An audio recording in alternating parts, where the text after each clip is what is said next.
زما بیټرۍ کمزوري ده او شپه روانه ده. دا هغه وروستی پیغام و چې د ناسا ساینسپوهانو د مریخ له سطحې څخه د اپورچونیټي روبوټ څخه ترلاسه کړ. اپورچونیټي د 2003 کال د دوبي په موسم کې د خپل دوهګوني روبوټ سپریټ سره یو ځای وتوغول شو.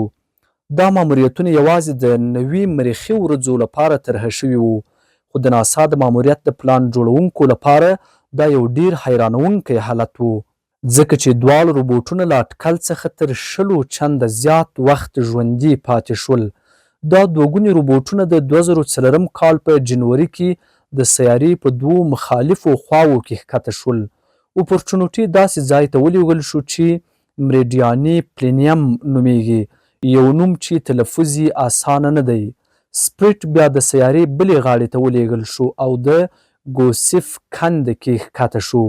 اپورچونیټي چې له خپلې ټاکلې سیمې څخه شاوخوا 25 کیلومتره لرې ښکته شوی و او په یوه کوچنۍ کنده کې ولوید چې ایګل کریټر بلل کېده. خپل لومړني انځورونه واخیستل. د ناسا ساینسپوهان حیران شول کله چې پوه شول دوی بالکل همغه ځای ته رسېدلي وو چې لټه یې کوله. د نږدې ډبرو له نمونو اخیستو وروسته اپورچونیټي ساینسپوهانو ته دا امکان ورکړ چې د مریخ په تیره زمانه کې د اوبو د شتون په اړه قوي نظریې وړاندې کړي. دا د ماموریت له اصلي موخو څخه یوه وه. په 2005 کال کې اپورچونیټي په یوه شګلنه غونډۍ کې بند پاتې شو او د هغه څو څرخونه په شګو کې ښخ شول، خو د ځمکې پر سر ساینسپوهانو وکولی شول تر ټولو ښه لاره پیدا کړي څو روبوټ پرته له جدي زیان څخه خوشي کړي.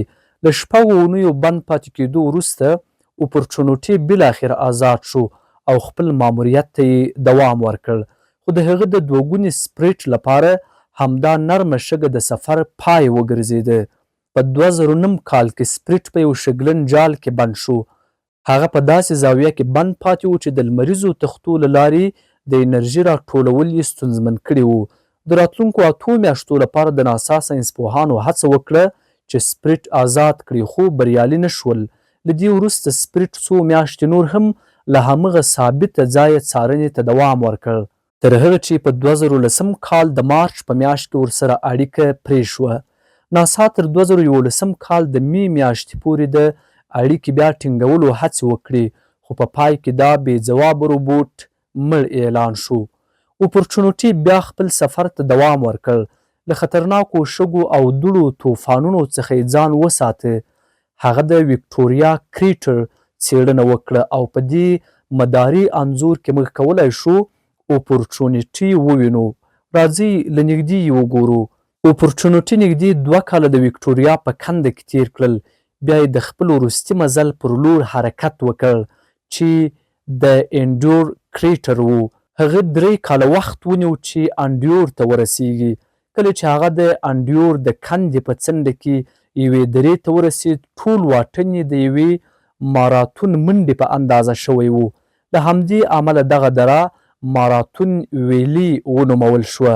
اپورچونیټي 3 نور کاله هم د کندې پر څنډه ګرځېده. په 2014 کال کې ناسا راپور ورکړ چې اپورچونیټي د حافظې له ستونزو سره مخ دی، داسې پیښې چې روبوټ نشو کولی معلومات ثبت کړي.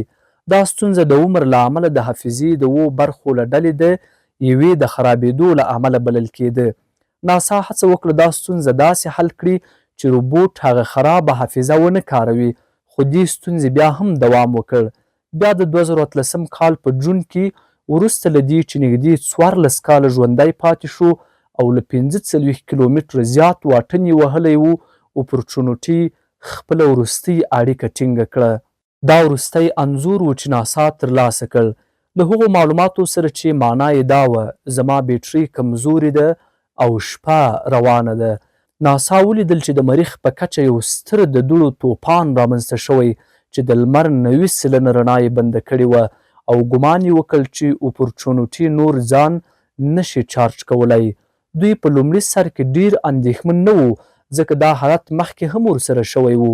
هغوی هیله لرله چې کله طوفان پای ته ورسیږي یو باد به راشي او پاتې دوړې به د لمریزو تختو څخه لرې کړي. خو په راتلونکو 7 میاشتو کې ناسا له 815 څخه زیات د بیرته راژوندي کولو امرونه واستول، خو هیڅ ګټه یې ونه کړه. اپورچونیټي بیدار نه شو.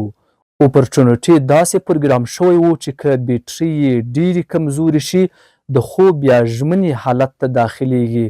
د مریخ تودوخه ډېره ټیټه کیدای شي، نو اپرچونیټي تل د ځان د تود ساتلو لاره لرله، خو د دوړو د اوږده توپان او د بیټریو د بشپړې تخلیې له امله اپرچونیټي په اصل کې یخ شو او مړ شو. د 2019 کال د فبرورۍ په 14مه ناسا د دې ماموریت رسمي پای اعلان کړ.